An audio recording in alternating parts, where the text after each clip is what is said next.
Decíamos que la prevalencia, ¿no?, de la enfermedad renal por fármacos es alta. Entre los adultos, más o menos oscila entre el 14 al 26%, casi una media, una quinta parte de pacientes renales pueden tener alguna implicancia el uso de fármacos. Y también en la pediatría se puede ver un porcentaje que deja nada de ser respetable. Una característica en general de la nefropatía por fármacos es que gran parte, si es que no son todos, una buena parte, ¿no?, es reversible. O sea, es importante darse cuenta qué fármaco se le está dando, ¿no?, y notarlo, si es que hay un impacto sobre la función renal, e inmediatamente suspenderlo o cambiarlo por otro, ¿ya?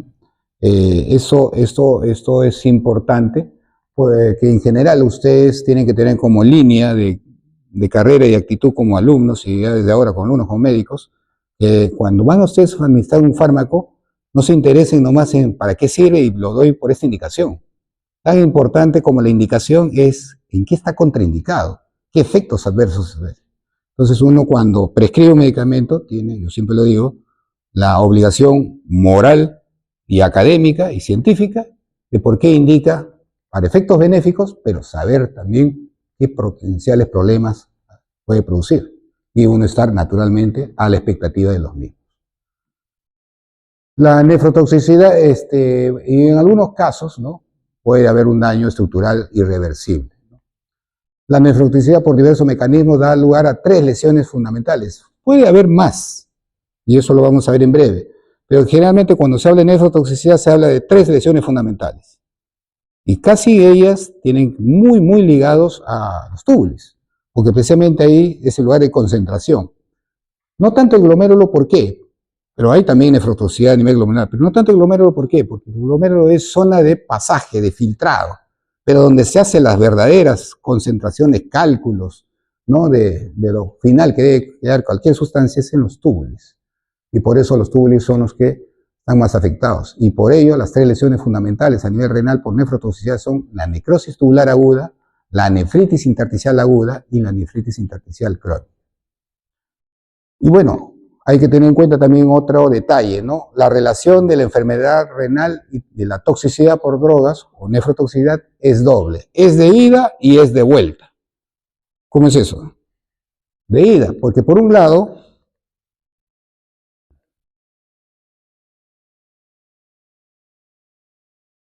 a veces no funciona esto, ¿no? ¿Dónde acá? Retrocédemelo, por favor.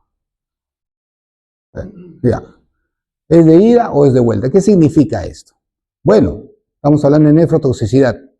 Puede haber, lo lógico es, un impacto de los fármacos sobre el problema, sobre el riñón, y producirle un daño renal consecuente, ¿no?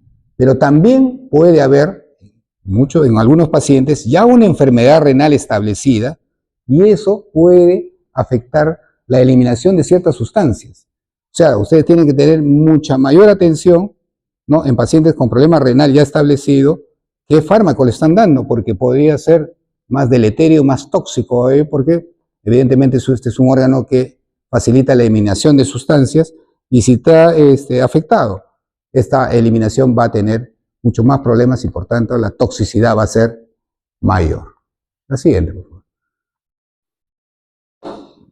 Bien, entonces, como definición, la enfermedad renal inducida por fármacos aguda se reconoce como un aumento de 0.5 miligramos por decilitro o un aumento del 50% del valor de la creatinina sérica basal.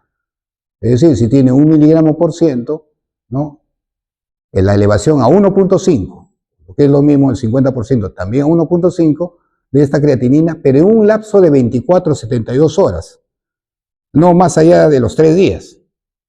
Y que esa elevación tiene que ser bajo la exposición a un fármaco mínimo 24 a 48 horas. O sea, que, por ejemplo, se le tome un antiinflamatorio no esteroideo y a las 6 horas ya está elevando la creatinina, eso es un poquito difícil plantearlo por una nefrotoxicidad directa. O asimismo también, si uno está tomando medicamentos, ¿no?, AINES, por ejemplo, y a la semana recién eleva la creatinina, también hay que tener mucho cuidado ante esto. Si ustedes se dan cuenta, este tipo de definiciones van mucho ligados a lo que expone las definiciones del AQI o de la injuria renal aguda. De tal manera que también por cuestiones de tiempo, ¿no?, la definición de enfermedad renal inducida por fármacos tiene una connotación temporal.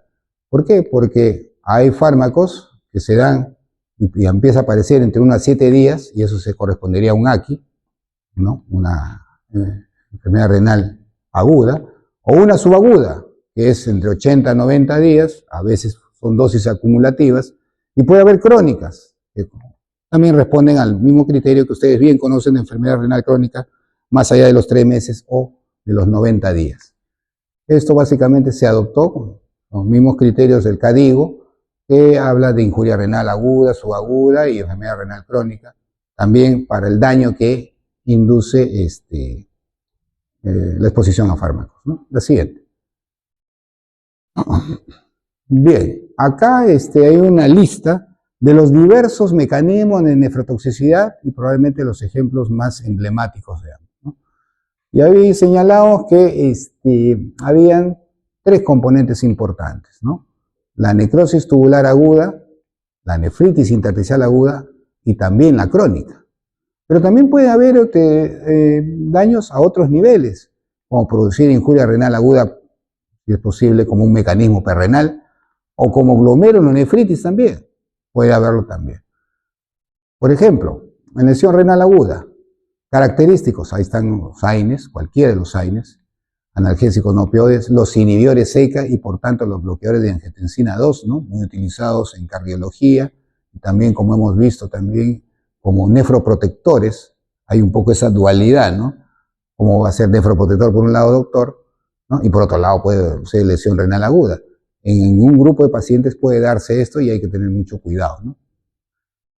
O necrosis tubular aguda, ¿no?, la clásica NTA, donde ahí están también los AINES, los analgésicos no opioides, ¿no?, uno es el paracetamol, están antimicrobianos, a la cabeza los aminoglucósidos, la anfotericina B, ¿no?, un antimicótico importante, los aminoglucósidos, ¿no?, antibióticos muy importantes o gram negativos, ¿no?, y otros fármacos como antirretrovirales, bifosfonatos, y destacan también las sustancias de contraste, que también son del grupo de fármacos estrellas de la nefrotoxicidad.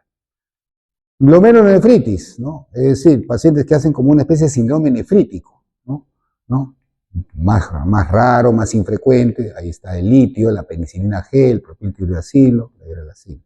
Y como nefritis intersticial aguda, un grupo de una entidad relativamente frecuente dentro de la nefrotoxicidad, ahí destacan, por ejemplo, también los medicamentos antipilépticos, ahí están los antimicrobianos particularmente, y dentro de ellos estrellas son los beta-lactámicos, ¿no?, muy utilizados, ¿no?, la vancomicina, sulfas, quinolonas, rifampicina, ¿no?, diuréticos como los tiacídicos. Ya se imaginarán ustedes un paciente hipertenso, en donde yo doy una inhiboreca, por un lado, produciendo lesión renal aguda, y por otro lado, estoy dando un diurético tiacídico, miren, ¿no?, juntos, en un riñón predispuesto, puede haber problemas, y hay que tener mucho cuidado en asociarlo. A veces los cardiólogos lo asocian, y es una buena fórmula para hipertensión, pero hay que estar mirando del riñón de ese paciente de reojo continuamente, ¿no? Los AINES también, ¿no?, unos mecanismos favoritos es la nefritis intersticial aguda,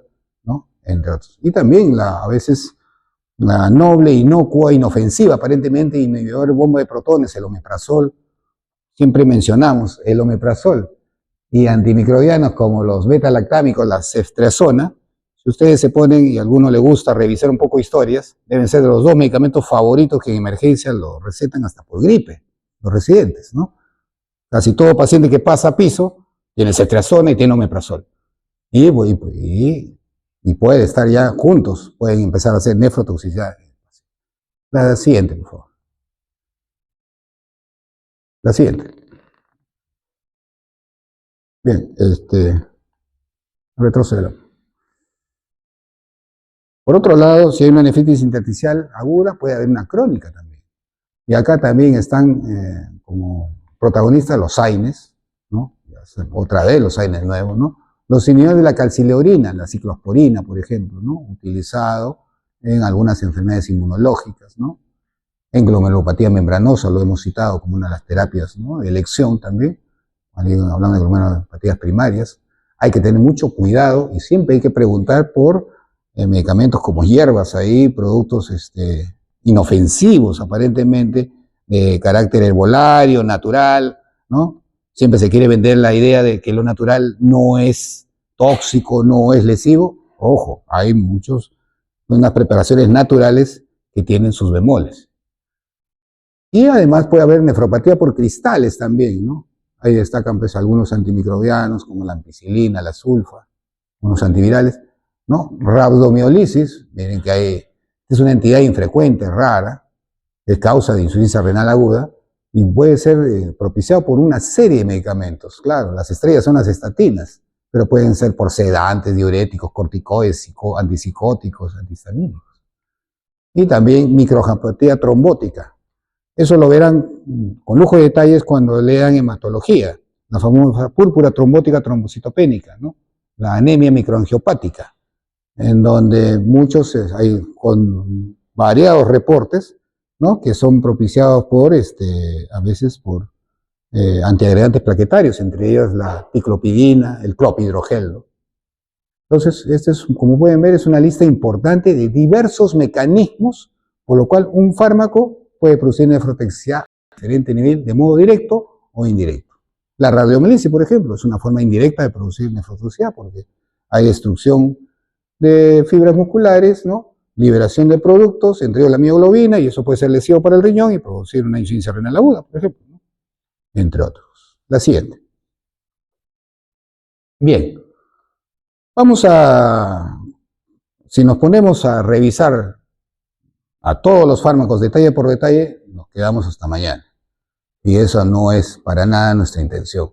Vamos a hablarle básicamente del grupo de fármacos más importantes, ¿no? Y representativos en una instancia ulterior, y de los 3 mecanismos más importantes de nefrotoxicidad que existen. Uno de ellos, el más importante, es la necrosis tubular aguda. La necrosis tubular aguda, que seguro lo han conversado en alguna medida con el doctor Herrera en injuria renal aguda, que es uno de los mecanismos más importantes. La NTA puede ser de 2 tipos. O puede ser isquémica, producto de cualquier causa que produzca hipoperfusión renal, que ustedes conocen, ¿no? Esto se produce por una disminución de esa perfusión renal y esto puede ser visto, por ejemplo, con ciclosporina y con sustancia de contraste iodado particularmente. Y también con AINES. Y también puede ser por daño directo, es decir, la propia molécula, el propio fármaco puede producir nefrotoxicidad directa sobre el epitelio tubular o la célula epitelial tubular, particularmente en la parte recta del túbulo proximal, ¿no? Y la porción gruesa de la rama ascendente gen. El ejemplo clásico de eso es el fármaco de elección emblemático, son los aminoglucósidos. También está la anfotericina B, el cisplatino, que es sumamente utilizado en oncología, ¿no? ¿Quiénes hacen NTA o necrosis tubular aguda? Y esto debe servir ¿para qué? Si uno tiene para una enfermedad, en este caso, por ejemplo, para una infección, una gama de antibióticos, ¿no? Indicará, a pesar de que pueda tener un buen perfil terapéutico, ¿no? El perfil de seguridad no es muy bueno. Entonces, esto se basa en factores de riesgo. ¿A quién le doy estos fármacos? Entonces, me hará tomar recaudos y de repente cambiar de medicamento para no tener problemas. Son la edad avanzada, que tenga una nefropatía preexistente, por ejemplo, un paciente con nefropatía diabética, un paciente con cirrosis, un paciente hipotenso y por tanto con propensión a tener una disminución del flujo renal, ¿no? O dosis elevada del propio fármaco, estoy dando dosis inclusive más de la cuenta con el afán de supuestamente controlar mejor la enfermedad, o darle más tiempo del debido, un tiempo prolongado del tratamiento. Entonces, o el uso concomitante con otros nefrotóxicos, es decir, la suma de 2 fármacos nefrotóxicos hacen, ¿no? En este caso, el efecto sumatorio es más potente que los 2 por separado. Entonces, son esos factores de riesgo para este grupo de fármacos que podrían ser necrosis tubular aguda. Histológicamente, la NTA se ve necrosis en los túbulos proximales y obstrucción tubular distal. Al como haber necrosis, desprenderse estas células necróticas de la membrana basal de la luz tubular, ¿no? Los pacientes que presentan una NTA secundaria a un fármaco suelen recuperarse tras la retirada del fármaco. O sea, esto hay que tenerlo muy en cuenta a la hora de dar un fármaco potencialmente representativo de este modelo fisiopatológico. La siguiente. La nefritis intersticial aguda es otra de las entidades sumamente frecuentes en nefrotoxicidad. Tan frecuente que se habla que constituye los 2/3 de los casos de nefrotoxicidad. O sea, este es el mecanismo más frecuente. En principio, cualquier fármaco podría producirlo, ¿no? Si ustedes se ponen a revisar, ¿no? En PubMed, ¿no? Que tal fármaco ha producido nefritis intersticial, probablemente lo encuentre, ¿no? O sea, todo depende muchas veces también de la naturaleza idiosincrática, qué huésped, en qué paciente se puede dar, y se puede dar nefritis intersticial. Pero definitivamente hay un grupo de fármacos sumamente más frecuentes. Entre ellos son 2, antibióticos y los AINES. Y entre los antibióticos, los beta-lactámicos por lejos son los más frecuentes y los AINES de todo tipo. En la etopatogenia de la nefritis intersticial aguda está implicada la alteración de la inmunidad celular. Se ve linfocitos T en el intersticio renal de estos pacientes. Pero por otro lado, puede haber un origen inmunoalérgico. Es decir, es como si hay una respuesta de hipersensibilidad idiosincrática, ¿no?, al fármaco por parte del paciente, que no es precisamente la regla de esta patología, pero se puede ver. Y que es independiente de dosis. Con una sola pastilla, por decir de diclofenaco, o una pastilla de amoxicilina, empieza a ser nefritis intersticial. Mientras que en los otros casos se va acumulando más, que es lo más frecuente, ¿no? Y puede reaparecer al reexponerse al fármaco y se asocia frecuentemente a manifestaciones sistémicas. La famosa triada, ¿no?, sistémica de la nefritis intersticial, ¿no? Fiebre, ¿no?, rash y eosinofiluria, ¿no?, generalmente viendo en un paciente hospitalizado o de repente en la casa, pero que tiene el antecedente de estar tomando fármacos, ¿no? Esto es muy clásico, pero ya saben que en la medicina lo clásico no es necesariamente lo frecuente de la regla. Y bueno, y cuando se hace biopsia a estos pacientes, ¿no?, se caracteriza por un infiltrado intersticial difuso o focal con predominio de linfocitos y células plasmáticas. También se ven neutrófilos, eosinófilos, ¿no?, edema intersticial, siendo los glomérulos y los vasos normales. Es decir, es una típica afectación sobre los túbulos, ¿no?, respetando los glomérulos, ¿no?, lo que da el sello anatomopatológico al caso. La siguiente. El cuadro típico, pero no frecuente, de una nefritis intersticial aguda es fiebre, exantema o rash y eosinofilia periférica o eosinofiluria, ¿no? Y generalmente es una insuficiencia renal oligúrica, es decir, el paciente orina poco, empieza a orinar poco. Luego de 7 a 10 días de haberse expuesto a un tratamiento con alguno de estos fármacos implicados en esto, ¿no?, un beta-lactámico, ¿no?, por ejemplo, ¿no? Lo más frecuente es que se encuentre de manera incidental una concentración ascendente de creatinina, ¿no?, o síntomas atribuidos a insuficiencia renal aguda. O sea, ustedes deben plantear nefritis intersticial aguda y eso lo vemos cotidianamente en los pacientes que están internados, ¿no?, por cualquier razón. Están sobre todo recibiendo o AINES o antibióticos. Doctor, ha venido un control de creatinina que está elevado, siendo la creatinina de admisión normal. Lo primero que tienen que pensar es que alguno de los fármacos le está produciendo nefrotoxicidad y hay que revisarlo y, si es posible, cambiarlo o suprimirlo, ¿no? La evolución habitual de la nefritis intersticial aguda es la mejoría inicial de la función renal tras la retirada del fármaco, aunque una proporción importante de pacientes no se recupera en su función renal basal, pudiendo producirse algún grado de insuficiencia renal crónica. Eso sí lo hemos visto, ¿no? Inclusive ahorita tenemos un caso ahí, probablemente una pacientita que ingresó con creatinina normal, la cama 22, creo que es la abuelita, tiene mala suerte, ingresó con creatinina normal y bueno, se la ha estado dando cefalosporinas porque estuvo con una neumonía y empezó a elevar la creatinina, ¿no? Se le tuvo que suspender, cambiar, está bajando lentamente, pero no está retornando con facilidad la línea basal. Y bueno, en algunos casos, donde se ve, pues, ¿no? La eosinofiluria o la eosinofilia, el rash o la fiebre con elevación de creatinina, podría darse corticoides, pero en realidad, cuando uno ve metaanálisis al respecto, esto no es muy ceñido a la regla que en todos los casos va a haber éxito, pero podría intentarse corticoterapia si no hay alguna contraindicación para estos fármacos. La siguiente. Bueno, si hay una nefritis intersticial aguda, debe haber una crónica, ¿no? Los fármacos, la causa más frecuente de estas, ¿no? Porque hay varias causas de nefritis intersticial crónica, ¿no? Pielonefritis crónica, mieloma múltiple, ¿no? Nefropatía por gota, en fin, nefropatía hipertensiva, enfermedad poliquística renal, todos se constituyen el espectro etiológico de nefritis intersticial crónica, pero a la cabeza, aparentemente, es también el uso de medicamentos. La patogenia es secundaria a un daño tubular que se produce este daño tubular, liberación de una serie de sustancias quimiotácticas, donde una de ellas es expresión de moléculas de adhesión y que atraen leucocitos desde lejanos lugares sanguíneos al riñón.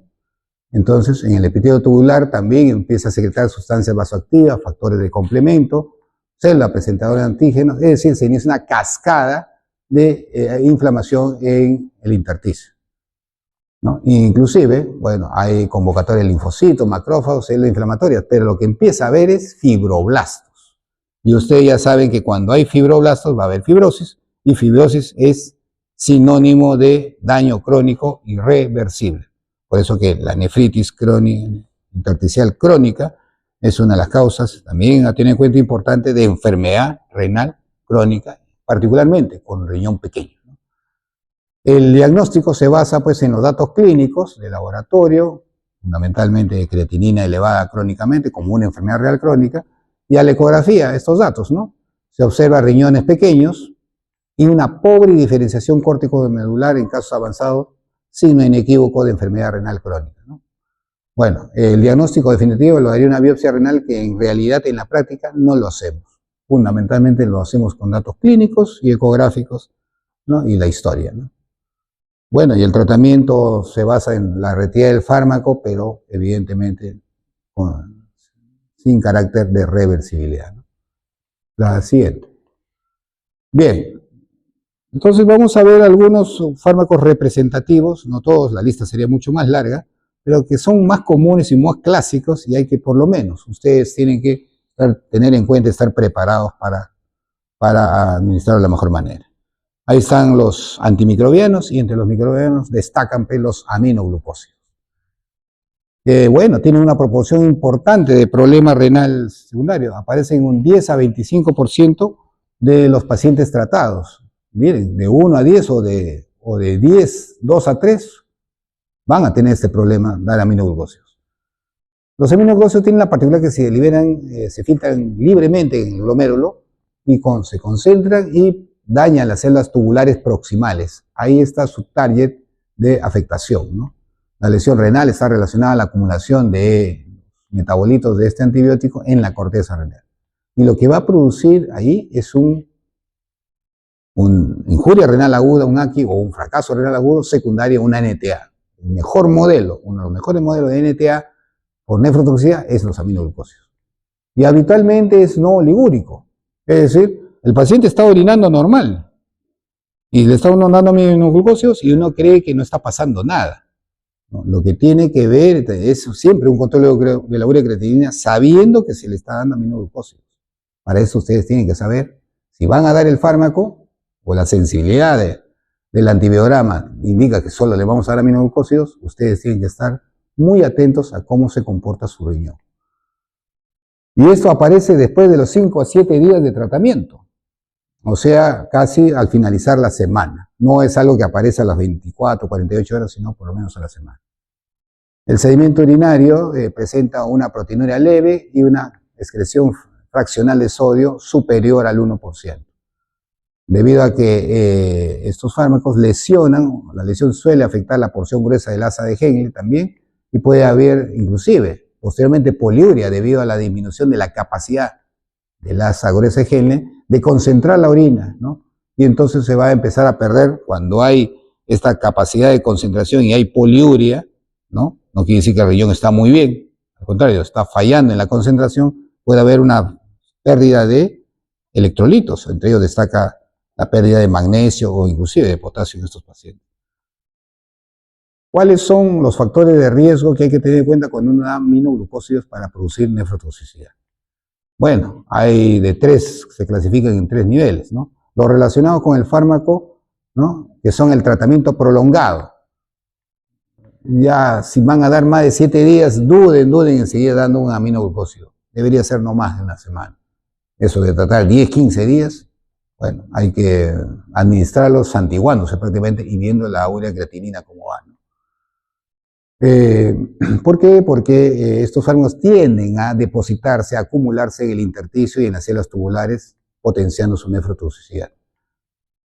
Por si acaso, se puede medir niveles de aminoglucósidos en sangre. Algunos laboratorios completos pueden hacer esto, ¿no? Y de estos, de los aminoglucósidos, el que es más nefrotóxico es la gentamicina, seguida de la tobramicina, y por ahí está la amicacina, que probablemente es el aminoglucósido casi el único que utilizamos con alguna frecuencia. ¿Los aminoglucósidos qué espectro tiene? Antimicrobiano. ¿Contra qué gérmenes son sensibles?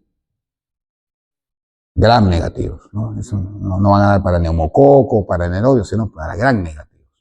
Entonces hay que tener en cuenta, hay que tener cuidado. Algunos antibiogramas, sobre todo de infección urinaria, que dicen E. coli solamente sensible a aminoglucósidos y nada más, no les queda otra que darles, pero hay que tener reparos, cuidado con el problema renal y hay que estar vigilantes. Dependientes de nefrotoxicidad, dependiente del paciente. Tengan cuidado, un paciente de tercera edad, un abuelito, alguien tenga insuficiencia renal, ni hablar en el embarazo, la enfermedad hepática en cirrosis, y menos en deshidratados. Un deshidratado evidentemente tiene una hipoperfusión renal, está expuesto a un aqui oligúrico, ¿no? Prerrenal, lo terminan de rematar dando aminoglucósidos. Y ojo, como siempre, evitar el cargamontón, ¿no? Evitar el uso concomitante con otros agentes nefrotóxicos como AINES, diuréticos, anfotericin, cisplatina, vancomicina. Algunos de ustedes, ¿no? A ver, ¿quién recordará una asociación vancomicina, gentamicina o vancomicina-amicacina? ¿En qué se da? Ya ustedes pasaron por eso. Algunas veces yo digo de manera risueña, ¿no? Naturalmente. A veces tengo una frase y acuñado a esta situación. A ver, ya ustedes ya dieron ese examen, ya pasaron, sacaron 20, 18, ¿no? ¿En qué se utiliza vancomicina con gentamicina? ¿No era endocarditis? Ni se acuerdan. ¿Qué examen habrán dado ustedes? Y bueno, les invito a revisar sus clases. Ah, sí, acá está Vancogent. Por eso que a veces digo un poco risueñamente, el cardiólogo es el enemigo del nefrólogo, ¿no? ¿Por qué? Porque el cardiólogo dice, no, correcto, esta es la terapia y me negativiza los cultivos. Pero, ¿y el riñón? Pues, pero, bueno, evidentemente en este tipo de pacientes hay que tener doble atención, ¿no? En la urea creatinina, como Allende en la clínica. O también, pues, ¿no? Otros como AINES, ¿no? Aminoglucósidos, y de repente le está doliendo y le están dando ketorolaco mañana, tarde y noche, ketoprofeno mañana, tarde y noche, ¿no? Hay que tener en cuenta diuréticos. O va a ser sometido, lo que a cada rato hacemos, ¿no? Ya tiene una infidelidad urinaria y tiene cálculos, por decir. Cálculos renales. Indicación, tomografía, con contraste encima. Ya se imaginarán esa dinamita a la que estamos exponiendo, porque tiene infección urinaria, sensible a aminoglucósidos, y tiene cálculos, hay que hacerle una tomografía contrastada, y así se imaginan el precio del diagnóstico cuál será. Tengan mucho cuidado, ¿no? La siguiente. Bien, felizmente en los aminoglucósidos es uno de los buenos ejemplos, si se detecta a tiempo, que es reversible. Es una nefropatía reversible y se recupera no inmediatamente suspendido el tratamiento, sino a los días subsiguientes, a las 2 semanas, 3 semanas. Realmente a partir de los 21 días de retirar el tratamiento. Es decir, si se les ha subido la creatinina al paciente que estaba basal normal, tras una semana o 10 días con amicacina, no se descorazonen si a los 3 días sigue la urea creatinina elevada. Esperen hasta 3 semanas o un mes para que esta vaya disminuyendo. Por eso es importante, como en toda parte de la medicina, la prevención. Hay que seleccionar el aminoglucósido, el menos nefrotóxico, la micacina es un intermedio. Ajuste la dosis en función al aclaramiento de la creatinina, esto es importante. Si no queda otra, porque es la sensibilidad del cultivo, el hemocultivo y el cultivo, es a micacina, no lo van a dar toda la dosis al 100%, lo van a hacer dependiendo de la depuración de creatinina. 70, 80, 50, 60%, y según eso adaptan la dosis, ¿ya? No den más. Inclusive hay las famosas dosis anéfricas en insuficiencia renal, come dosis anéfrica, ¿no? Normalmente la dosis es 15 miligramos por kilo en la micacina. En un paciente 60, 15 por 6 es 900, casi 1 gramo. En los pacientes renales terminales, si necesita micacina, le pueden dar 100 miligramos, o sea, la 10ª parte. Y con eso es a veces suficiente para combatir la infección, pero sin hacer mayor daño al riñón. Tener en cuenta y se pueden monitorizar los niveles plasmáticos. Ojo, hay laboratorios que miden el nivel de amicacina, por si acaso. Los principales laboratorios de Lima, los grandes. Quiero saber cuánto, y hay la famosa estrechez de la ventana terapéutica, donde ahí la micacina se mueve ahí. Si nos pasamos al otro lado, hay potencial problema de nefrotoxicidad, ¿no? Y limitar a 7 a 10 días, no más de 7 a 10 días de tratamiento, también es un buen consejo, ¿no? Y la otra es el intervalo de las dosis. Si pueden darla, y como se hace, en una sola dosis, mejor. Antes la micacina se daba cada 12 horas, la gentamicina cada 8 horas. Mejor lo juntamos todo lo que le corresponde a la miligramos por kilo día en una sola dosis. La micacina se da así, una vez al día, ¿no? Y no se da cada 12 horas porque está bien demostrado cada 12 horas que es más nefrotóxico que una sola vez al día. Ojo también, hay que evitar, si vamos a usar antibióticos como aminoglucósidos, el paciente tiene que tener un buen nivel intravascular. Entonces, en deshidratados hay que hidratarlos bien y, ojo, ya saben, cuidado con otros fármacos concomitantes, no hacer combinaciones con otros nefrotóxicos. Así es. Otros antimicrobianos también que producen nefrotoxicidad, ¿no? Hemos hablado en varios tramos de ellos, ¿no? De los beta-lactámicos. Ellos no producen NTA, ellos producen nefritis intersticial aguda, ¿no? Y que se caracteriza por una falla renal aguda, donde cuando uno le hace el sedimento urinario a estos pacientes, el sedimento urinario es irrelevante, no hay alteraciones, y a veces la famosa triada fiebre, eosinofilia y rash, o fiebre, eosinofiluria y rash, es la mínima parte de los pacientes. La clínica es simplemente una injuria renal aguda, ¿no? Que aparece con el tratamiento de esto. Ya se deben tener en cuenta, es a la cefalosporina, es alguna forma de penicilina que yo estoy dando en ese momento. Tener mucho cuidado, ¿no? La vancomicina también. ¿En qué pacientes se utiliza vancomicina? Paciente grave, en general. Paciente grave, alternativa. ¿Ah? Claro, los estafilococos, ¿no? Ya sea aureus o el meticilino resistente, ¿no? Claro, gran negativos, particularmente el estafilococo. Para eso está reservada vancomicina. Pero hay que tener mucho cuidado. Produce falla renal aguda entre 5 a 15% de los pacientes tratados. Y se potencian, y vaya que se potencian al 20-30% si se coadministran con aminoglucósidos, ¿no? Riesgos asociados a nefrotoxicidad con vancomicina. Dosis diaria mayor de 4 gramos. ¿Cuál es la dosis normal de vancomicina? 1 gramo cada 12 horas. Ya cada vez tengan cuidado, no sé quién puede estar dando más de 4 gramos, ¿no? Niveles mínimos superiores a 20 miligramos por litro. Que no dure más de una semana, ¿no? Vancomicina, si lo van a dar, no dure más de una semana. Y si es necesario, por ejemplo, vuelvo a repetir, una endocarditis infecciosa, indican 3, 4 semanas. Vancomicina a veces. Entonces hay que estar vigilando permanentemente la función renal, ¿no? Y el uso concomitante con otros nefrotóxicos, la obesidad también es un factor de riesgo, hipotensión y naturalmente existencia de enfermedad renal crónica. Todo esto hay que tener, son factores de riesgo para nefrotoxicidad por vancomicina. También es reversible en la mayor parte de los casos tras la retirada del fármaco. Y otro antimicrobiano común, que en este caso es el anfotericin B. ¿Para qué se utiliza anfotericin B? Para micosis profunda, ¿no? Para histoplasmosis, ¿no? Para cocción de micosis, para cándida a veces, ¿no? Para micosis profundas, ¿no? Y miren el porcentaje en que aparece en diversas series, del 4 al 80%, y eso lo hemos podido comprobar, sobre todo con pacientes con cándida o con mucormicosis que hemos tenido con alguna frecuencia últimamente, de los pacientes tratados. Produce una necrosis tubular aguda por vasoconstricción de la arteria aferente y por toxicidad directa sobre las células tubulares. La nefrotoxicidad suele ser reversible suspendiendo el fármaco. A veces el anfotericin se tiene que utilizar por semanas y no nos queda otra. Pero la gran espada de Damocles que tenemos, las 2, 3 semanas, 4 semanas, que empieza a elevarse la urea creatinina. Eso ya es casi la regla. Entonces, a veces estamos en un dilema de qué le damos, porque es el único antimicótico que dispone a veces el Ministerio de Salud. Factores de riesgo, siempre, uso concomitante con otros nefrotóxicos, como aminoglucósidos, vancomicina, ¿no? Enfermedad renal crónica, hay que tener muy en cuenta. La dosis del fármaco, la toxicidad, baja con dosis menores a 0.5 miligramos por kilo día.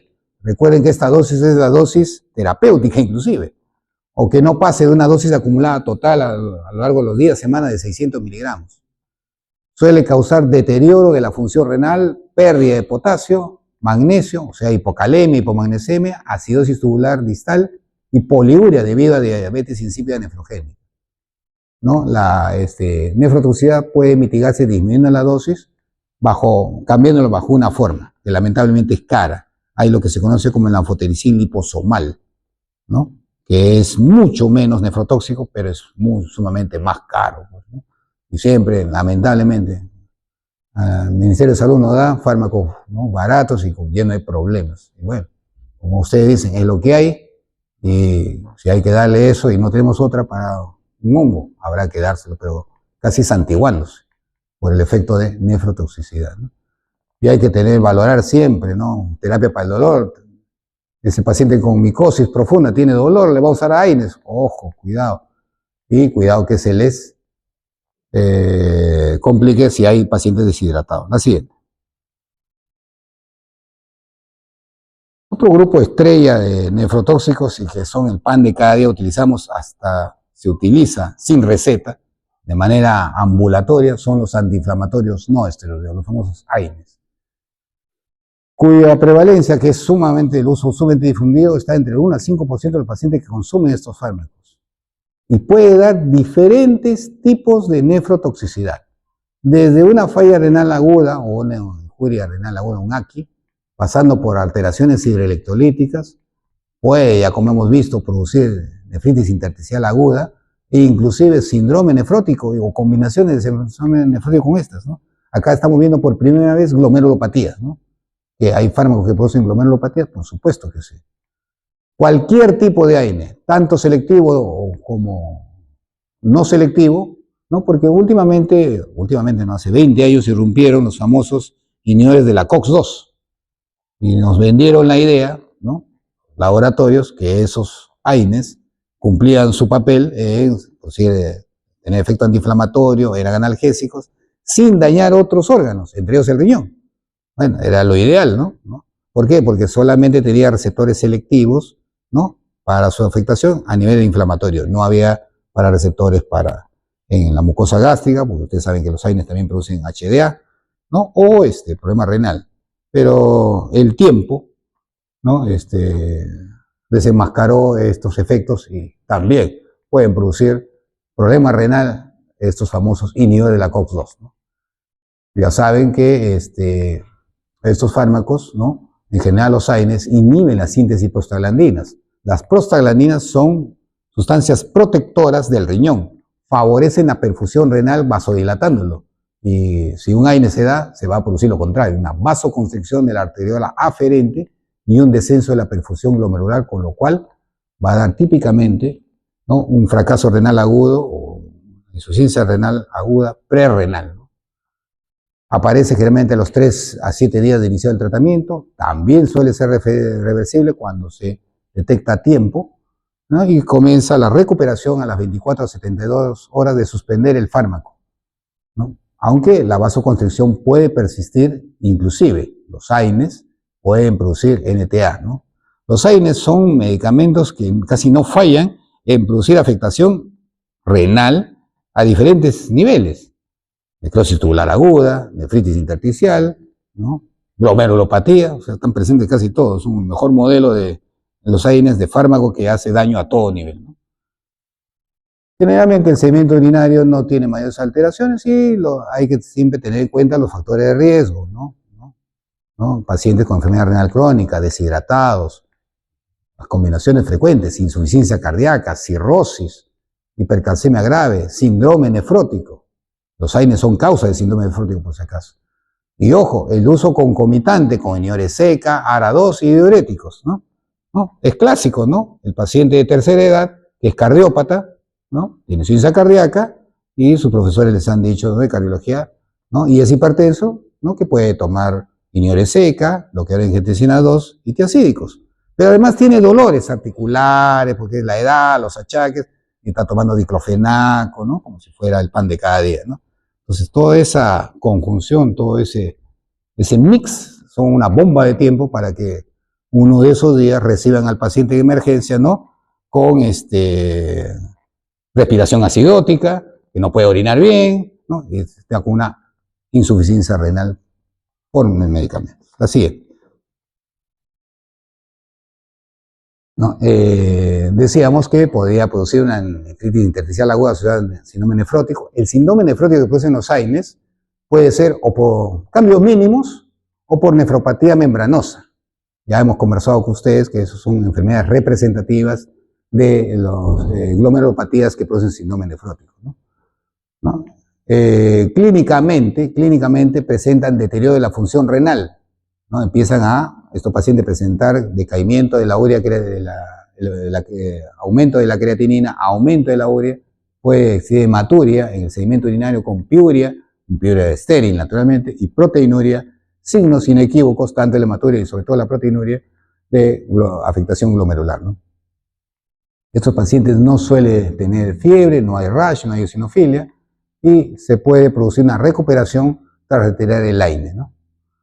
La insuficiencia renal persiste más de 2 a 3 semanas tras la suspensión del AINE. Si es que nosotros, luego de haber retirado el AINE, y en un paciente que se elevó la urea de creatinina agudamente y hay una suerte de insuficiencia renal aguda, bueno, si persiste tras el retiro, podría verse en alguna medida favorecido con el tratamiento con esteroides. La siguiente. También los AINES pueden producir tubulopatías, y al producir tubulopatías, sobre todo el túbulo contorneado distal, van a tener impacto sobre las alteraciones hidroelectrolíticas, sobre todo electrolíticos. Los pacientes pueden tener secundaria al consumo de AINES hiperpotasemia e hiponatremia, ¿no?, las cuales son reversibles hasta la suspensión del fármaco, ¿no? Estas complicaciones son básicamente mediadas por una reducción de la renina y el aumento de la hormona antidiurética. Son alteraciones estas electrolíticas poco frecuentes, ¿no?, si no existen factores asociados. Se pueden producir en pacientes que presentan otra vez deshidratados, y ya que los AINES inhiben la síntesis de prostaglandinas, y también aquellos pacientes que se administran concomitantemente inhibidores seca y bloqueadores ARA2, o también inhibidores de aldosterona, por ejemplo la aspirona o lactona. Combinaciones de esto con AINES, ya saben, pueden producirse también alteración de electrolitos, ¿no?, como tubulopatías. Así es. Bueno, y ya para terminar, ¿no?, otro grupo de fármacos que utilizamos ahora más que nunca de modo frecuente por cualquier cosa, se está pidiendo tomografía y con contraste encima, son las nefropatías o la nefrotoxicidad por sustancia de contraste, ¿no?, donde prácticamente la estrella es el componente iodado del contraste. La nefropatía inducida por contrastes es una causa generalmente reversible, también de fracaso renal agudo. Ha sido descrita como la tercera causa de fracaso renal agudo en pacientes hospitalizados después de la disminución de la perfusión renal, es decir, cualquier causa de hipoperfusión o prerrenal, y uso de fármacos nefrotóxicos.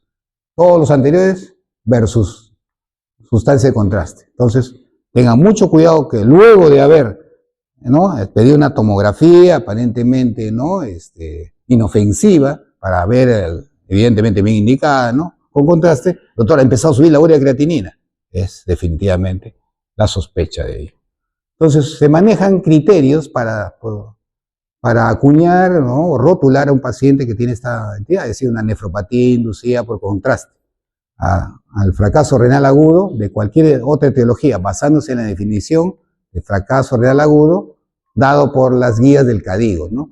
Un aumento igual o superior a 0.3 miligramos por decilitro de creatinina, o un aumento igual a 1.5 a 1.9 veces el valor de la creatinina basal, siempre en el tiempo de 48 a 72 horas siguiente a la administración del contraste.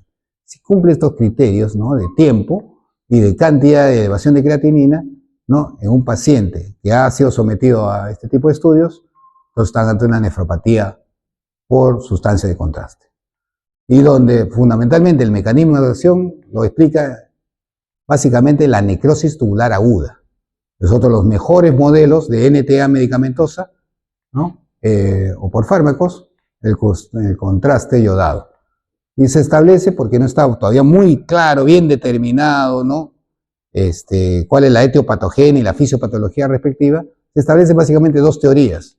La NTA de esta circunstancia es secundaria a la vasoconstricción renal mediada por efectos de la viscosidad del contraste y el impacto de este sobre alteraciones del óxido nítrico, que ustedes saben, el óxido nítrico es un vasodilatador, y sobre la endotelina, que es un vasoconstrictor, y la adenosina también ligado a esto. O la otra teoría es que la NTA, la necrosis tubular aguda por contraste, es el resultado directo de los efectos citotóxicos del contraste iodado en las células tubulares, que están básicamente, como hemos dicho, en la médula, y que van a generar también en simultáneo estrés oxidativo sobre los túbulos. La siguiente. Bueno, acá es un poquito este esquema para graficar cómo es el daño que se produce y a qué niveles se produce la sustancia de contraste sobre el riñón, ¿no?, bajo básicamente tres mecanismos, ¿no? Los efectos directos, que son citotóxicos, ¿no?, que en alguna medida los hemos mencionado, y al final terminan en apoptosis y necrosis con injuria tubular, necrosis tubular aguda, o también producción de radicales libres de oxígeno y estrés oxidativo, ¿no?, que también van empeorando la función renal, y también con efectos indirectos por alteración hemodinámica, por las sustancias ¿no?, que un poco gobiernan la vasodilatación, la vasoconstricción de la arteria aferente, ¿no?, la enotelina, las prostaglandinas, el óxido nítrico, a nivel renal.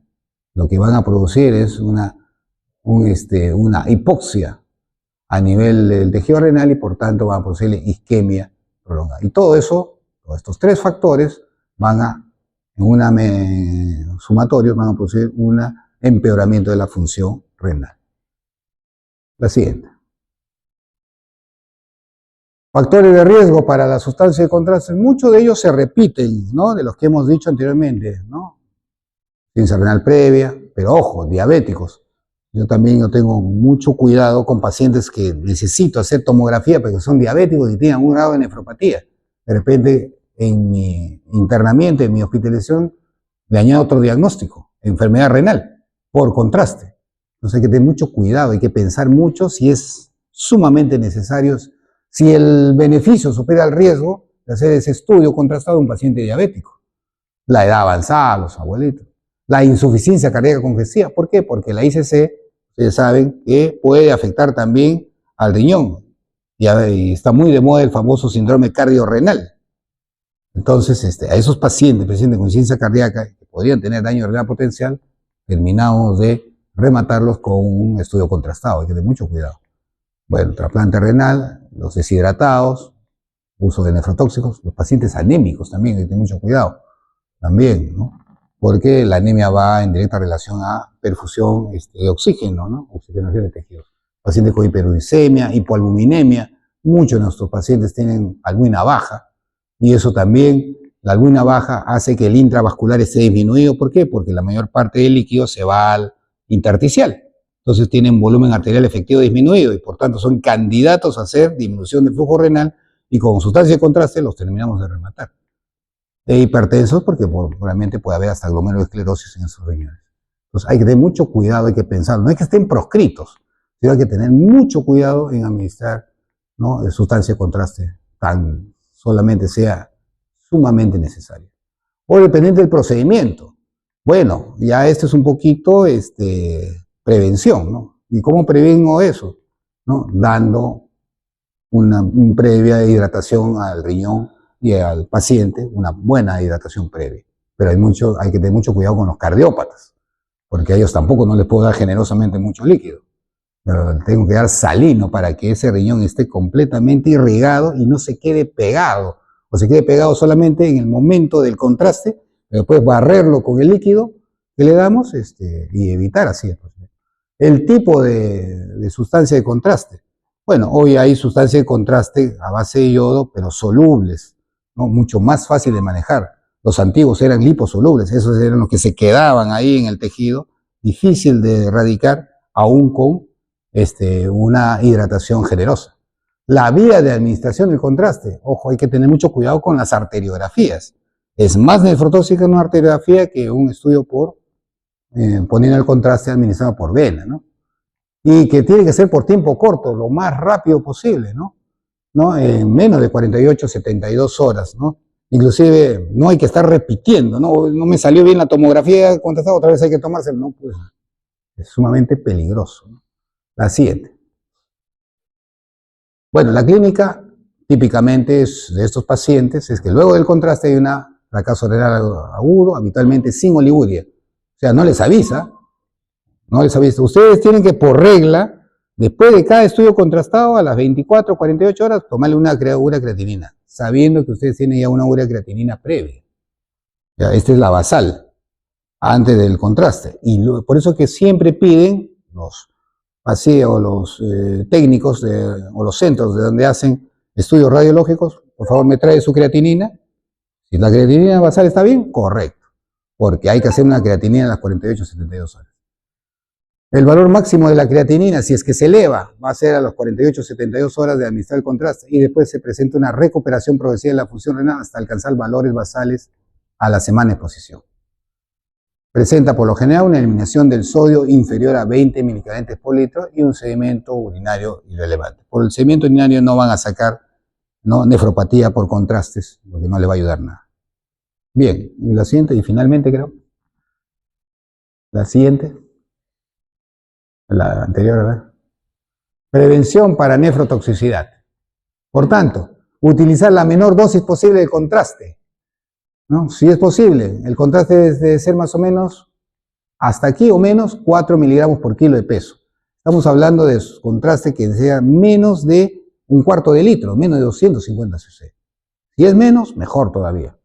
Porque dosis mayores de 300 cc pueden multiplicar la incidencia, multiplican por 2 el riesgo de hacer nefropatía.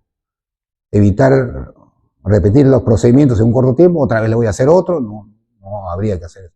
La expansión del volumen con suero salino o bicarbonato. Este bicarbonato hay que tener mucho cuidado. Con suero salino sigue siendo el pilar fundamental de la prevención de la nefropatía.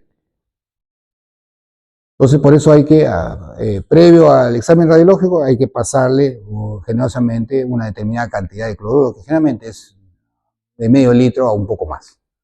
Se recomienda iniciar la hidratación 12 horas antes del procedimiento con contraste, con una dosis de 1 miligramo kilo hora y continuar hasta 24 horas después del procedimiento. Así hay que seguir hidratando las 24 horas siguientes para que el líquido que vaya ahí termine de barrer y no deje que se pegue el contraste y haga el daño renal consiguiente. Por mucho tiempo, la acetilcisteína, ¿qué es la acetilcisteína? Ustedes ya deben conocer ya como alumnos de medicina, le van a preguntar contigo, oye, ¿este para qué es? Tú que estás estudiando medicina, no va a quedar mal, pues, ¿no? Marcador. ¿Ah? Es un mucolítico, pero un mucolítico tiene características especiales, ¿no? Es un mucolítico antioxidante, le dicen, ¿no?